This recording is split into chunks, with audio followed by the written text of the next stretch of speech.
So good day class. So today we're going to discuss SPP document 205.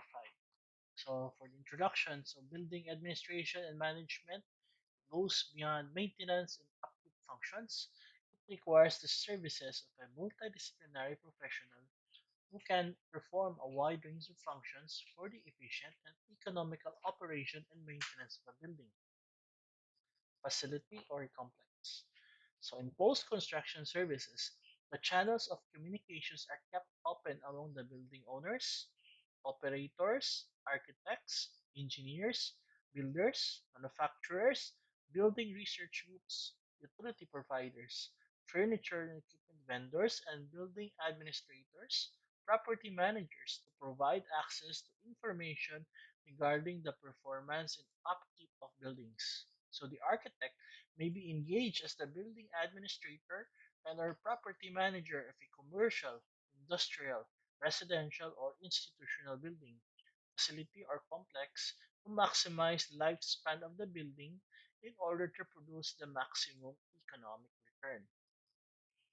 So for the scope of services, the building and building maintenance, the architect shall A. See to it the building and all parts thereof, which includes the structure, the plumbing, electrical, partitions, finishes, are all in good condition.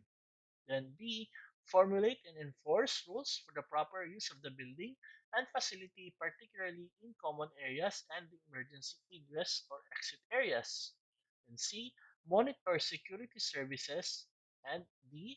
Monitor maintenance and upkeep services, which includes the cleanliness of corridors, lobbies, stairs, and other common areas, exits, parking areas, and garbage collection.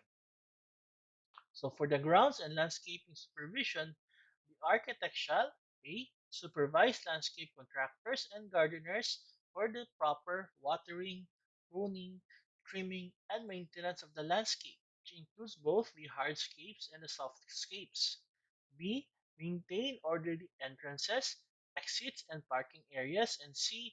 Maintain streets, the road right of ways, walkways, and ramps.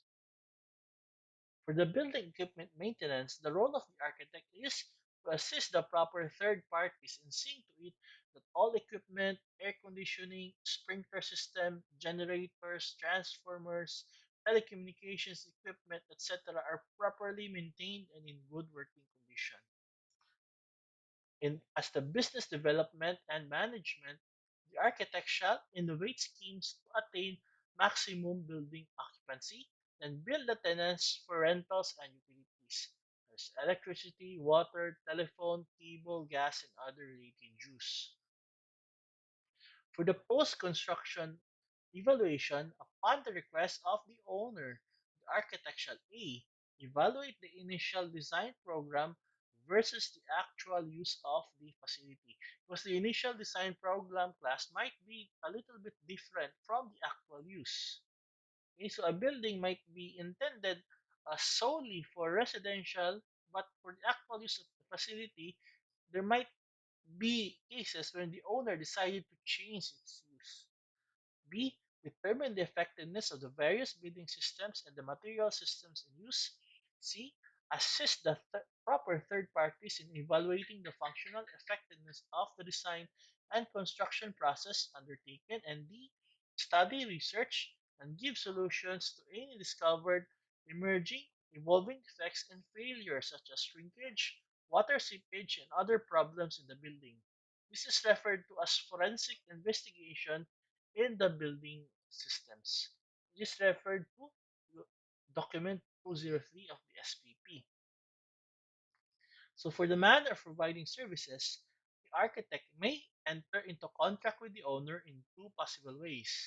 The first is working in dual capacity as the architect of record and as the consulting architect for post-construction services, or B, working as consulting architect for post-construction services only.